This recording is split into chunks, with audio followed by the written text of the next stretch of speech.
ఈ మొక్కజొన్న పొత్తులన్నీ ఏం చేసుకుంటాం అంటోంది కుప్పగా పోసిన లేత పొత్తుల్ని చూసి శాంతమ్మగారు. కాల్చుకు తిందాం అన్నాడు శశి. ఎన్ని తింటావురా? మీ నాన్నగారేమో నాజుగ్గా గింజలు ఒలిచిస్తే స్పూన్తో తింటారు. నిర్మల సరే సరి ఒక్కటి తిని కడుపు నొప్పి అంటుంది. నువ్వు నేను కూర్చుని తినాలి. చిన్నప్పుడైతే 2-3 ఒకసారి తినేవాళ్ళం. ఇప్పుడు అలవాటు తప్పిపోయింది. తనలో తాను మాట్లాడుకుంటోంది శాంతమ్మగారు. ఆవిడ సమస్యను తీర్చేందుకు అన్నట్లు ఆ మరనాడు ఉదయం బొంబాయి మెయిల్లో దిగారు నిర్మల అన్నగారు, వదిన, పిల్లలును. నిర్మలకి వదిని చూస్తే కాస్త చికాకు, మరి కాస్త భయం. ఆవిడ కళ్ళు సెర్చి లైట్లా చుట్టుపక్కల పరిసరాల్ని తీక్షణంగా చూసి అంచనా వేస్తూ ఉంటాయి. ఏం జరుగుతోందా అన్నట్లు. నిర్మలతో కబుర్లు వేసుకుంది వచ్చిన రోజు సాయంత్రం. నిర్మల, నీ ఫ్యూచర్ ప్లాన్ ఏంటి? ఏమనుకుంటున్నావు? అడిగింది చాలా చనువుగా. ఏముంది, పీజీ పూర్తి చేసుకోవడం అంది నిర్మల క్లుప్తంగా. అది కాదోయ్. నిర్మల ఉలిక్కి పడింది. కాదోయ్ అని చాలా ఫ్రెండ్లీగా అంటోంది ఏంటి అన్నట్లు వదిన సుమిత్ర వంక చూసింది. నేనడిగేది పెళ్ళెప్పుడు చేసుకుంటావని. మీరెప్పుడు చేస్తే అప్పుడొదినా? సంబంధం రెడీగా ఉందా? నిర్మల చాలా సీరియస్గా అడిగింది. సుమిత్ర కళ్ళు డేంజర్ లైట్లా కోపంతో వెలిగాయి. నీకంతా నవ్వులాటగా ఉంది కదూ. మరేమనమంటావు చెప్పు. నా పీజీ పూర్తవ్వాలి. ఈ చదివిన చదువు నలుగురికి ఉపయోగపడాలి. అంటే నర్సింగ్ హోమ్ పెడతావా? ఇంకా ఏమీ ఆలోచించడం లేదు. ఇంకా ఏడాది ఉందిగా, అప్పుడు చూద్దాం. అవును నిర్మల, నీ ఫ్రెండ్ ఎలా ఉంది? నా ఫ్రెండ్స్ అందరూ బాగున్నారు అంది నిర్మల కావాలనే. సుమిత్ర కళ్ళు కోపంతో ఎర్రబడ్డాయి. ఆడపడుచు తనని ఏడిపిస్తోంది. ఈ నిర్మల్కి తామంటే, ముఖ్యంగా తన మొగుడు పిల్లలంటే ఏదో వేళాకోళంగా మాట్లాడుతుంది. నేనడిగేది నీ బెస్ట్ ఫ్రెండ్ అచ్యుత్ గురించి. ఓ, తనా? నువ్వెప్పుడు చూసావు? చూడలేదు, చాలా విన్నాను, అందుకని అడిగాను. ఏం విన్నావు? అడిగింది నిర్మల కాస్త పెంకిగా. ఆ మధ్య ఇంటర్వ్యూ కోసం శశి వచ్చాడటగా. హెడ్ ఆఫీసు బొంబాయిలో ఉంది. అప్పుడు చాలా కబుర్లు చెప్పాడు. ఒక్కతే వెళ్ళలేదని, ఉద్యోగంలో జాయినింగ్కి అచ్యుతను తను వెంటబెట్టుకుని తీసుకెళ్లానని, ఆ అమ్మాయి చాలా మంచిదని, అమాయకురాలని చాలా చాలా చెప్పాడు. అంటే? అడిగింది నిర్మల. ఆ అమ్మాయి నల్లగా ఉన్న కళ్ళు ముఖం తీర్చిదిద్దినట్లుంటాయట అడిగింది సుమిత్ర. ఏమో, నేనవన్నీ గమనించలేదు. నీ బెస్ట్ ఫ్రెండ్ అట. నువ్వే ఇంటికి తీసుకొచ్చావట. మీ ఇంటికి చాలాసార్లు వచ్చిందట. ప్రతి వీకెండ్కు నీతో పాటే వస్తుంది కదా. ఇవన్నీ ఎందుకు అడుగుతున్నావు వదినా? సూటిగా ప్రశ్నించింది నిర్మల. ఊరికినే మీ ఇంటికి అంత చనువుగా వచ్చి మీ అమ్మా నాన్నల మెప్పు పొందిన ఆ అమ్మాయి ఎలాంటిదో తెలుసుకుందామని. ఎలాంటిదో అయితే మన ఇంటికి ఎందుకు వస్తుంది? మంచిది కాబట్టే అమ్మా నాన్న కూడా ఇష్టంగా చూసుకుంటున్నారు అంది నిర్మల. ఆ అమ్మాయి నాన్నగారు ఏం చేస్తుంటారు? అడిగింది పరీక్ష పేపర్లోని ప్రశ్నలా. శశిధర్ నీకు చెప్పలేదా? అడిగింది నిర్మల. తనకు తెలీదు అన్నాడు. నాకు తెలీదు అంది నిర్మల కాస్త కటువుగానే. నువ్వెప్పుడు అడగలేదా? "ఉహుం, అనవసర విషయాలపై నాకంత ఇంట్రెస్ట్ లేదు అంది నిర్మల. సుమిత్ర చివాన్లు లేచి అక్కడి నుంచి వెళ్ళిపోయింది. ఈసారి ట్రిప్లో అన్నగారు, వదిన, పిల్లలు ఇంట్లో బాగా కలిసిపోయారు. పిల్లలు, వదిన బొంబాయిలోని చౌపాతి బీచ్, పానీపూరి భజన తగ్గించారు. అన్నగారు సెల్ఫ్ మేడ్ మ్యాన్ అని గుండెలు విరుచుకుని చెప్పుకోవడం లేదు. అన్నింటికీ మించి అత్తగారు, కోడలు చాలా కబుర్లు చెప్పుకుంటూ క్లోజ్గా ఉంటున్నారు. నిర్మలకి కాస్త ఆశ్చర్యంగానే ఉంది. అంటీ ముట్టనట్లు ఏదో పరాయిదాన్లా, అతిథిలా దూరం దూరంగా తిరిగే వదిన ఈసారి కావాలని, చనువుగా అందరికీ దగ్గరవ్వాలని ఎందుకు చూస్తోంది? దీని వెనక ఏదో పెద్ద ప్లాన్ ఉందన్న అనుమానం ఉంది నిర్మలకి. తనకి గాని సంబంధం తీసుకొచ్చిందా? పెళ్ళికొడుకు వాళ్ళ బంధువుల్లో ఎవరైనా ఉన్నారా?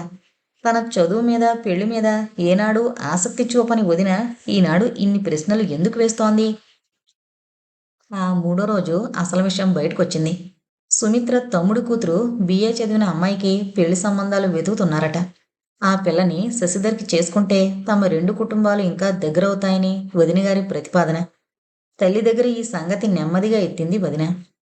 శశిధర్ని అడుగు, ముందు వాడేమంటాడో కనుక్కొని తర్వాత మిగతావి చూసుకుందాం అంటూ శాంతమ్మగారు తప్పించుకున్నారు. సోమసుందరం గారు పిల్లల ఇష్ట అయిష్టాల్లో తను కల్పించుకోనని, శశిధరే ఈ విషయంలో నిర్ణయం చెప్పాలని ఆయన నెమ్మదిగా కోడలికి చెప్పేశారు. సుమిత్ర శశిధర్నే సూటిగా అడగాలనుకుని పక్కన మధ్యవర్తిత్వానికి నిర్మల్ కూడా లాక్కొచ్చింది. ఏమయ్యా శశిధర్, నీకిష్టమైతే అత్తయ్య, మామయ్య కూడా ఒప్పుకుంటామంటున్నారు. నేనుండగానే మా తమ్ముడిని రమ్మని ఫోన్ చేయనా?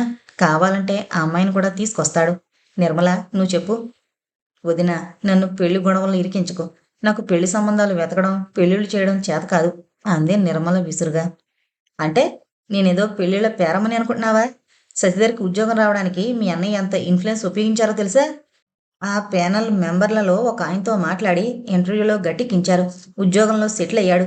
మా తమ్ముడు కూతురు చదువుకుంది. చక్కగా హోమ్లీగా ఉంటుంది. మీ అమ్మగారికి చేదోడు వాదోడుగా ఉంటుంది. నీతో ఫ్రెండ్లీగా ఉంటుంది. ఆ అమ్మాయికి క్వాలిఫికేషన్లు లేవు అని నేను అనలేదు. నాకెందుకు ఇవన్నీ చెబుతున్నావు? శశిధర్కి చెప్పు. వాడు పెళ్లికి సిద్ధంగా ఉన్నాడో లేదో కనుక్కో. వదినా, నాకు పెళ్లి చేసుకోవాలని లేదు. బ్రహ్మచారిగా ఉండిపోతాను. కన్ఫర్మ్డ్ బ్యాచిలర్గా ఉంటాను అన్నాడు శశిధర్ తన సహజమైన అల్లరి కంఠంతో. ఎందుకని? ముందు అమ్మాయిని చూడు. నీకు నచ్చకపోతే డ్రాప్ చేసుకోవచ్చు అంది సుమిత్ర. అసలు నాకు పెళ్లి చేసుకోవాలని లేదు అన్నాడు శశిధర్. ఎందుకని? కారణాలు చెప్పాలా? చెప్పొద్దనుకో. నీ మనసులో ఎవరైనా ఉన్నారేమోనని. ఉంటే చెరిపేస్తావా? అది కాదయ్యా. ఇప్పటికే నువ్వు ఎవరికైనా ప్రామిస్ చేశావా అని అడుగుతున్నాను అంది సుమిత్ర. శశిధర్ కాస్త ఇబ్బందిగా అటు ఇటు కదిలాడు. చెప్పవయ్యా, ఎవరినైనా ప్రేమించావా? నువ్వు స్పష్టంగా చెబితే నేను నా ప్రయత్నాలు మానుకుంటాను. మా తమ్ముడు కూతురు ఫెయిర్గా బాగుంటుంది. చిన్నప్పుడు డ్యాన్స్ కూడా చేసేది. బిఏలో గోల్డ్ మెడలిస్టు. మన రెండు ఫ్యామిలీస్ దగ్గరవుతాయని, నువ్వంటే నాకు ప్రత్యేకమైన అభిమానమని నీకు తెలుసుగా. ఆగింది సుమిత్ర. నిర్మల రెప్ప వాల్చకుండా నిశ్శబ్దంగా వీరిద్దరి సంభాషణ వింటోంది. శశిధర్ మనసులోని భావాల్ని, వాడి హృదయంలో కదిలే రూపాన్ని మసగ్గా ఊహించుకోగలుగుతోంది. వదినగారు ప్రశ్న వేసినప్పుడల్లా శశిధర్ తన కళ్ళలోకి చూస్తున్నాడు. అందులో అర్థం ఏమిటి? లీలగా ఏదో రూపం కదులుతూ ఉంది తన ఊహల్లో. నువ్వు కనుక్కో నిర్మల, అసలు పెళ్ళెందుకు చేసుకోనంటున్నాడో. వదిన ఎక్కడితో వదలదలుచుకోలేదు కాబోలు. నన్ను ఇరికించకమ్మా బాబు. వాడి పెళ్ళి వాడిష్టం. చేసుకుంటాడో మానుకుంటాడో వాడి ఓపిక అంది నిర్మల. ఈ ఇంట్లో ఎవరికీ నా మాట మీద లక్ష్యం లేదు. మీ అన్నయ్యని చూసినా నన్ను చూసినా మీకు చులకన, ఒక ఆప్యాయత, అభిమానం లేదు. మమ్మల్ని పరాయివాళ్లుగా చూస్తున్నారు. సుమిత్ర దండకం మొదలుపెట్టింది. నన్నేం చేయమంటావు? పెళ్లి చేసుకునేవాడు శశిధర్. సంబంధం తెచ్చింది నువ్వు. మధ్యలో నన్ను ఇరికించొద్దని మొదటి చెబుతూనే ఉన్నాను అంది నిర్మల. చెబుతావు, ఎందుకు చెప్పావు అంది సుమిత్ర డేంజర్ లైట్ వంటి కళ్ళు తిప్పుతూ. అంటే? నిర్మలకి కోపం వస్తోంది. మీ శశిని అడుగు, చెబుతాడు.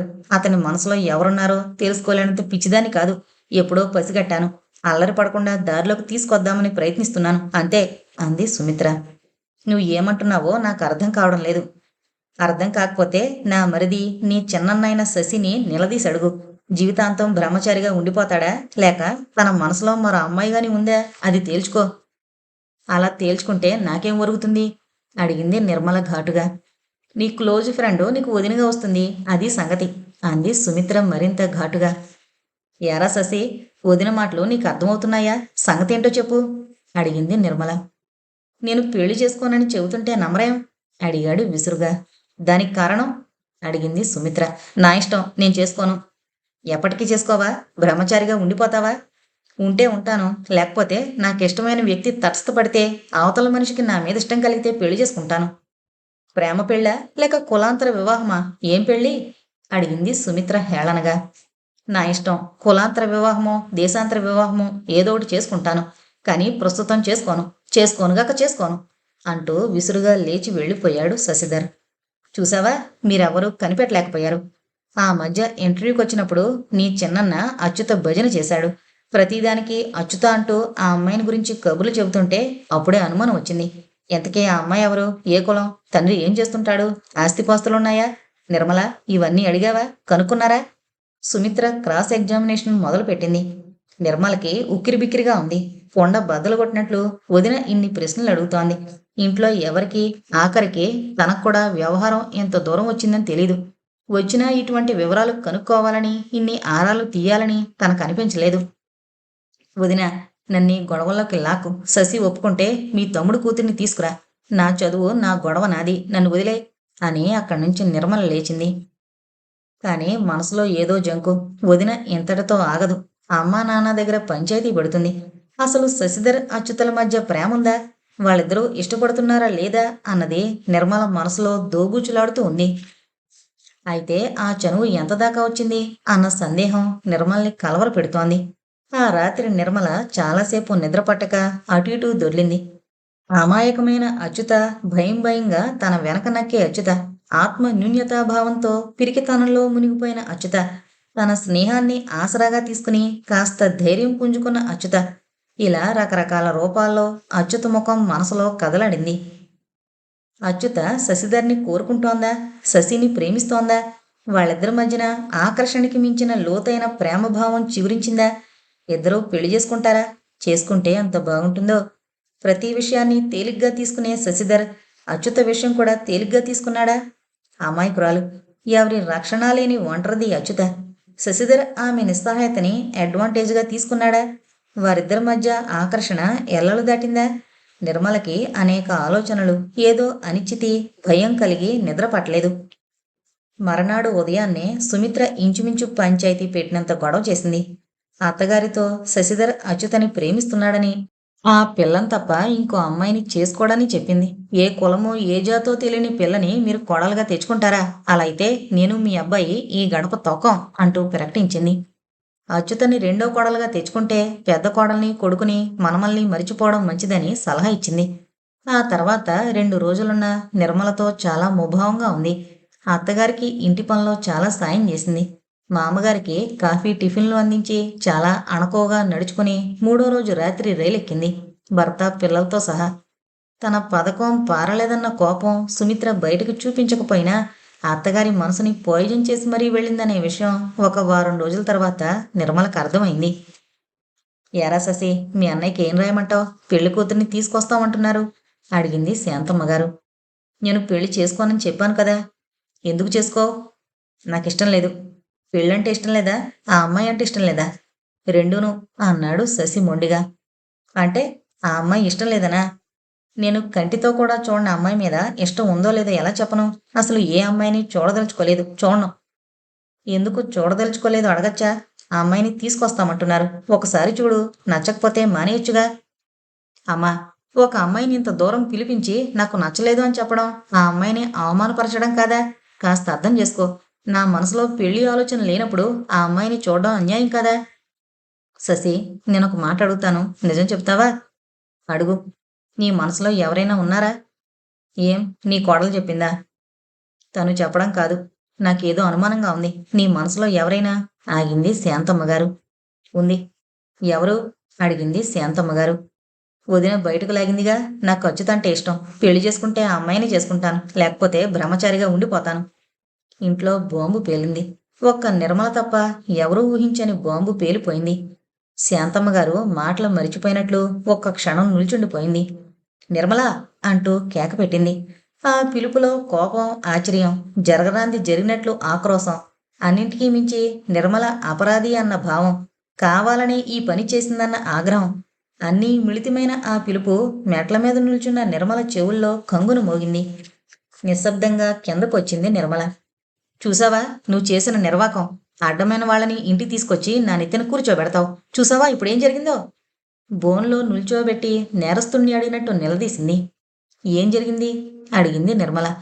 ఆ అచ్యుతని వీడు ప్రేమించాడట. అప్పుడు పెళ్లి చేసుకోమను, తప్పేంటి? ఇంటర్ క్యాస్ట్ మ్యారేజెస్ ఈ రోజుల్లో కామనేగా. అందుకని చెప్పులు తొడిగేవాడి కూతుర్ని కోడలు చేసుకోమంటావా?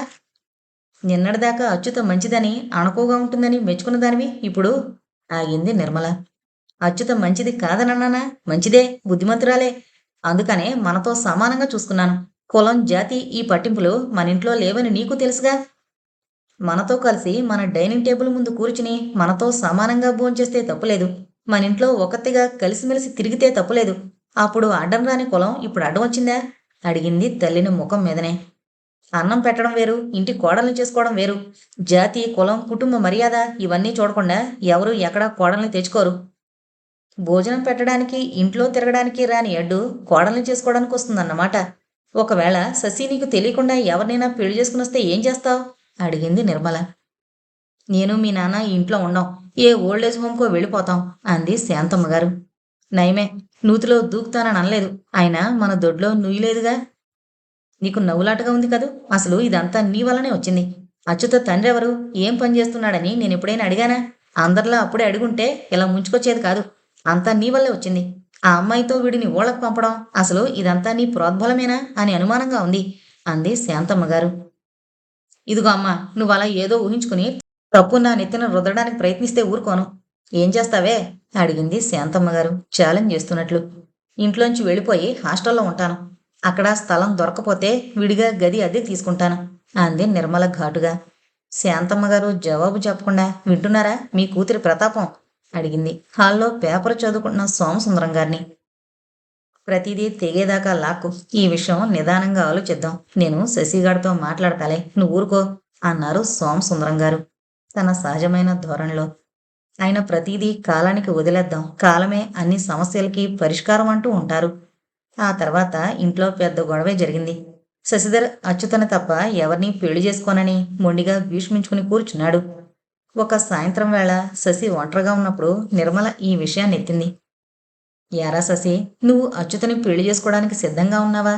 తన బ్యాక్గ్రౌండు, వాళ్ళ ఇంటి అలవాట్లు, పద్ధతులు, వీటితో సర్దుకుపోగల శక్తి నీలో ఉందా? అడిగింది నిర్మల. ఏం, అచ్యుతని పెళ్లి చేసుకోవడం నీకు ఇష్టం లేదా? చిచ్చి, నాకంటే సంతోషించేవాళ్ళు ఇంకెవరూ ఉండరు. మరి ఈ విషయాలన్నీ మేం మాట్లాడుకున్నాం. అచ్యుత ఒకటే కండిషన్ పెట్టింది. ఏంటి? నీకు అమ్మా నాన్నకు ఇష్టం లేకపోతే మటుకు ఈ పెళ్లి జరగదు, తను ఒప్పుకోనని ఖరాఖండిగా చెప్పింది. నిర్మలకి ఏం మాట్లాడాలో తెలియలేదు.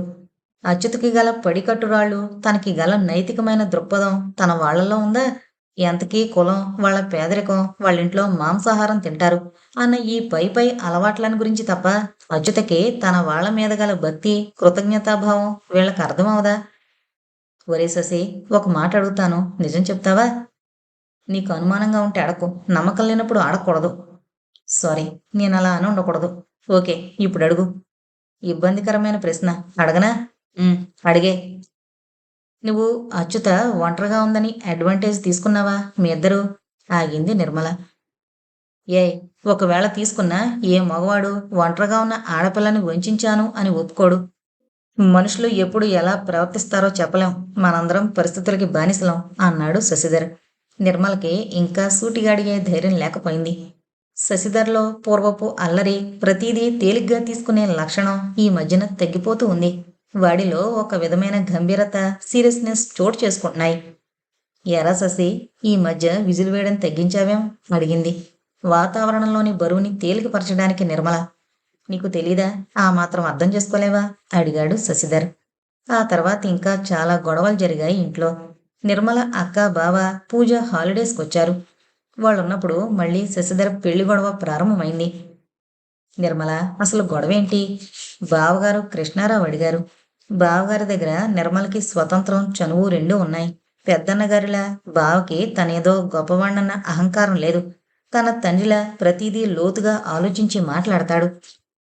నిర్మల అచ్యుత గురించి అన్ని విషయాలు ఒక్కటి కూడా దాచకుండా చెప్పింది. బావా, వాళ్ళిద్దరూ ఇష్టపడితే మధ్యలో మనకెందుకు? ఈ రోజుల్లో inter caste, inter religion, international, ఇలా జాతులు, కులాలు, ఖండాలు దాటి పెళ్లిళ్ళు చేసుకుంటుంటే అమ్మ ఇంత గొడవ చేయడం ఆశ్చర్యంగా ఉంది. వాళ్ళు ప్రేమించుకున్నారు. ఇద్దరూ ఒకరినొకరు కోరుకుంటున్నారు. కలిసి బతికేది వాళ్ళు. ఈ సంగతి అమ్మ అర్థం చేసుకోనంటోంది. నాన్న అమ్మకి కష్టం తోచే పని చేయకూడదు అంటారు. ఇదెక్కడి న్యాయం? నిర్మల, నీకు జబ్బులకి వైద్యం చేయడం తెలుసు తప్ప మనిషి మనసుకి మందివ్వడం చేత కాదు. అంటే మనం ఎంత సమానత్వాన్ని మాట్లాడుకున్నా, ఎంత సంస్కర్తలం, ఆధునికులం అనుకున్నా మన జీవితాన్ని పాలించేది, శాసించేది ఒక శక్తి ఉంది. దాన్ని మర్చిపోతున్నావు. నువ్వు కర్మ సిద్ధాంతాన్ని చెబుతున్నావు. చచ్చా, అందులో నాకు అసలు నమ్మకం లేదు. మరి సోషల్ స్టాండింగ్ అంటే సామాజిక పరమైన స్థానం. మన ఈ సమాజంలో డబ్బుంటే నీ స్థానం, నీ కుటుంబం అంతస్తు పెరుగుతాయి. ఇప్పుడు అచ్యుతనే తీసుకో. నువ్వన్నట్లు తనలో అపురూపమైన శక్తి, నిజాయితీ రెండూ ఉన్నాయి. కానీ అవి ఈనాటి సమాజానికి అక్కర్లేదు. అదే అచ్యుతకి డబ్బుండి తండ్రి పెద్ద ఉద్యోగం చేస్తుంటేనో, రాజకీయ నాయకుడు అయితేనో, చేతి నిండా డబ్బు, హోదా ఉంటేనో అచ్యుతతో పెళ్లికి ఇంట్లో ఇంత వ్యతిరేకత రాదు. నిర్మల, ఈనాడు 199 మంది డబ్బుతో అంతస్తుని కొలుస్తున్నారు గాని నైతిక శక్తి, నిజాయితీ వీటితో కొలవడం లేదు. నిర్మల కొద్ది కొద్దిగా ప్రస్తుత విలువల్ని అర్థం చేసుకోవడానికి, బావగారు చెబుతోన్న ఆర్థిక న్యాయం గురించి జీర్ణించుకోవడానికి ప్రయత్నిస్తోంది. అచ్యుత డాక్టర్గా 2 చేతులా సంపాదిస్తూ, తలనొప్పికి కూడా ఇంజెక్షన్ ఇచ్చి డబ్బులు గుంజుతూ బ్రతకడం నేర్చుకుంటే ఈ సమాజంలో చలామణి అవుతుంది. ఆగాడు బావగారు. లేకపోతే నా వాళ్ళని బాగు చెయ్యాలి, నా తమ్ముడికి చదువు, మా వాళ్ళకి సాయం అంటూ వాళ్ళ కోసం తన జీవితం ధారపోస్తూ కూర్చునే వ్యక్తి అయితే ఆమెకి తన పరిస్థితుల నుంచి విముక్తి దొరకదు. అలా కొట్టుకుంటూ ఉండాల్సిందే అన్నాడు బావగారు. అంటే అచ్యుత తన కుటుంబానికి సాయం చేయడం, వాళ్ళని ఆ పేదరికం నుంచి బయటికి లాగడం తప్పంటారా? తప్పు కాదు. నైతిక శక్తి, కర్తవ్యం. వీటికి ఈనాటి సమాజంలో విలువ లేదు. ఎంతకీ డబ్బు. డబ్బెలా సంపాదించావని కాదు. మోసం చేసినా, జోదవాడినా డబ్బు సంపాదిస్తే చాలు. అది ఎలా వచ్చింది అన్నది కాదు. ఎన్ని లక్షలు, కోట్లున్నాయి, ఎంత పలుకుబడుంది అని చూస్తున్నారు. అటువంటి పరిస్థితుల్లో మీ అచ్యుత వంటి వారు నలిగిపోవడం తప్ప సుఖపడలేరు, పడరు. అచ్యుతానికి 4 ఇళ్ళు, 2 కార్లు ఉంటే మీ అమ్మగారు కూడా కులం గురించి పట్టించుకుని ఉండేవారు కాదు. వాళ్ళ నాన్న బాటా కంపెనీలో చెప్పుల సైజు చూడ్డానికి అందరి కాళ్ళు పట్టుకుంటాడు కాబట్టి అచ్యుత పనికిరాదు. నిర్మల, నువ్వు అనవసరంగా పోరాటం జరిపి ఎంత గింజుకున్నా లాభం లేదు. శశిధర్కి అచ్యుతాన్ని కన్విన్స్ చేయగల ధైర్యం ఉంటే ఆ అమ్మాయిని తన నిజాయితీతో, ప్రేమతో గెలుచుకోగలిగితే ఈ పెళ్ళవుతుంది. నువ్వు కలలుగంటున్న సమాజం కనుచూపు మేరలో లేదు. అందుకని పాత్రధారిలా చూస్తూ ఊరుకో. అనవసరంగా మనసు పాడు చేసుకోకు అన్నాడు బావగారు. నిర్మలకి ఏం చెప్పాలో తోచలేదు. మాటలు కరువయ్యాయి. శాంతమ్మగారు తన స్నేహితురాలి కూతురు నిశ్చితార్థానికి వెళ్ళింది. 5 నక్షత్రాల హోటల్లో ఆ వేడుక చాలా హడావిడిగా జరగబోతోంది. నిర్మల తను రానంది. శశిధర వాళ్ళమ్మని ఆ హోటల్లో దింపి 2 గంటలు పోయాక వస్తానని ప్రామిస్ చేశాడు. తల్లి, శశిధర్ ఇద్దరూ లేరు. సోమసుందరం గారు ఇంటి ముందున్న పూల తొట్టెల్లోని మన్నుని కొళ్ళగించి నీళ్లు ధారాళంగా వెళ్లేందుకు చిన్న ఇనప గుణపంతో తవ్వుతున్నారు. నిర్మల వరండాలో కూర్చుని పొద్దుట చదవలేకపోయిన హిందూని తిరగేస్తూ ఉంది. అసెంబ్లీలో ఎంత బాగా దెబ్బలాడుకుంటున్నారో చదివి ఆనందిస్తూ రిపోర్టు చదవడం అయిపోయాక, నాన్న, మీరు చదివారా అసెంబ్లీలో ఫార్సు అని అడిగింది. చదివానమ్మా. ఇలాంటి వాళ్ళని ఎందుకు ఎన్నుకుంటున్నామో అర్థం కావడం లేదు అన్నాడు సోమసుందరం గారు. అందుకే నేను ఓటు వేయడం లేదు అంది నిర్మల. అలా వెయ్యకపోతే నీ పేరున ఎవరో ఒకరి చేత ఆ ఓటు వేయించేస్తారు. అప్పుడు మనకే నష్టం. అందుకని ఓటు తప్పకుండా వెయ్యాలి. ఇష్టం లేకపోతే అడిగింది నిర్మల. పేరు ఊరు లేని కొందరు ఎన్నికల్లో నిల్చుంటారు. వాళ్ళకి వేసే. అతను ఎలాగూ ఓడిపోతాడు. నీ ఓటు దుర్వినియోగం అవదు అన్నారు సోమసుందరం గారు. నాన్న, ప్రతిదీ ఇంత విశదంగా చెప్పగల మీరు అమ్మను ఎందుకు కన్విన్స్ చేయలేకుండా ఉన్నారు? ఎందులో? అదే, శశి విషయంలో. వాడు అచ్యుతాన్ని పెళ్లి చేసుకుంటానంటున్నాడు. వాళ్ళిద్దరూ ఇష్టపడుతున్నారు. మీదే ప్రేమ పెళ్లి కాదా? అవును. అయితే వాళ్ళ ప్రేమని ఎందుకు అంగీకరించడం లేదు? నేనా? అమ్మ, మీరు ప్రతిదీ తటస్థంగా అమ్మకి కష్టం కలిగించకుండా చూస్తారు తప్ప వాళ్ళిద్దరి గురించి ఎందుకు అర్థం చేసుకోవడం లేదో నాకు బోధపడకుండా ఉంది. నిర్మల, నువ్వు మోడర్న్గా ఆలోచిస్తున్నాను అనుకుంటున్నావు. వాళ్ళిద్దరూ ప్రేమించుకున్నారు, బాగుంది. స్వతంత్రంగా పెళ్లి చేసుకోవచ్చుగా. మీరిద్దరూ, అమ్మ నువ్వు ఒప్పుకుంటేనే గాని అచ్యుత పెళ్లి చేసుకోనందట. చూసావా, పెళ్లి వద్దు అంటోంది, నేను కాదు, అచ్యుత. సరే, మీ అమ్మంటావా? నేను మీ అమ్మ ప్రేమించుకున్నాం. ఒకే కులానికి చెందాం. అందుకని ఎవరూ అడ్డు చెప్పలేదు. అయితే వాళ్ళ ప్రేమ మా ప్రేమ ఒకటి కాదని నేను అనడం లేదు. ప్రేమని ఎవరూ సందేహించడం లేదు. అయితే పెళ్లి అన్నప్పుడు కొన్ని వందల వేల సంవత్సరాలుగా మన సొసైటీలో బాగా వేళ్లు పాతుకుపోయిన ఈ కులతత్వం ఇప్పుడిప్పుడే మాసిపోదు. దాన్ని ఎదిరించగల ధైర్యం ఉండి పెళ్లి చేసుకున్న వాళ్ళు చాలా మంది ఉన్నారు. అంతే తప్ప తల్లిదండ్రులు ఆమోదించాలి, వారి ఆమోద ముద్ర కావాలి అంటే చాలా కష్టమమ్మా. అంటే వాళ్ళిద్దరూ రిజిస్టర్ ఆఫీసులో పెళ్లి చేసుకుంటే ఎవరు ఆపగలరు చెప్పు? ఆ ధైర్యం వాళ్ళకి లేదు. శశిగాడు ఒప్పుకున్నా అచ్యుత మీకు ఇష్టం లేకుండా పెళ్లి చేసుకోను, జరగదు అందట. మరి నేనెందుకు మధ్యలో? అమ్మని కన్విన్స్ చేయమని. చూడు నిర్మల, ఇటువంటి విషయాల్లో తాత్కాలిక ప్రయోజనాల కోసం నిర్ణయాలు తీసుకోకూడదు. ఆ తర్వాత మీ అమ్మకు అచ్యుతానికి పడకపోవడం, అచ్యుత బంధువుల రాకపోకలు చాలా సమస్యలొస్తాయి. అచ్యుత చాలా మంచిది నాన్న, ఓ తమాయికురాలు. తన వాళ్ళని మన కోసం వదులుకోగలదు. వదులుకున్నా గిల్టీగా ఫీల్ అవుతుంది. వాళ్ళని పైకి తేలేకపోయాను, ఎంత చదువు చెప్పించినా తన వారిని ఆదుకోలేకపోయానని జీవితాంతం బాధపడుతుంది. అచ్యుత పరాయి పిల్లగా చాలా మంచిది కావచ్చు. మీ అమ్మకు అభిమానం ఉండొచ్చు. కానీ కోళ్ళయ్యాక ఈ ఆప్యాయత, అభిమానం ఉండవు. అట్టడుగు నుంచి వచ్చిన పిల్లని కోడల్ని చేసుకున్నానని మీ అమ్మకు అసంతృప్తి, కోపం. అచ్యుతానికి తన వాళ్ళని నిస్సహాయంగా వదిలేశాననే అపరాధ భావం. వీళ్ళిద్దరి మధ్య శశి సంతోషంగా ఉండగలడా? నలిగిపోతాడని నా భయం. అంటే మీలోనూ కులం, అంతస్తు వంటివి ఉన్నాయన్నమాట. నాలో ఉండడం కాదు ముఖ్యం. ఆ ఇద్దరూ స్వతంత్రంగా దూరంగా వెళ్ళి బ్రతకగలరా అని. అలా బతకగలిగిన వాళ్ళు మీ అమ్మ ఆమోదం అన్న విషయం పెట్టుకోరు. వాళ్ళిద్దరికీ వాళ్ళ మీద వాళ్ళకే నమ్మకం లేదు. ఆ భరోసా మీరివ్వండి అని అడుగుతున్నారు అన్నారు సోమసుందరం గారు చాలా తాపీగా. నిర్మలకి ఏం చెప్పాలో తెలియడం లేదు. నిశ్శబ్దంగా ఉండిపోయింది. నిర్మల మనసులో ఏదో అసంతృప్తి. తామంతా కలిసి అచ్యుతానికి అన్యాయం చేస్తున్నామన్న భావన. పోనీ వాళ్ళిద్దరినీ ఎక్కడికైనా వెళ్ళి పెళ్లి చేసుకోమంటే అచ్యుత విందు. దాని పిరికితనంలో మొండితనం, పట్టుదల అన్నింటికీ మించి తననింత ఆదరించిన ఈ కుటుంబానికి అపకీర్తి తెస్తున్నాననే భావం. వాటితో మొండెత్తు వేస్తుందే తప్ప అమ్మ ఇష్టపడకపోతే చచ్చినా వెళ్ళి పెళ్లి చేసుకోదు. దాని మొండితనం తనకి తెలుసు.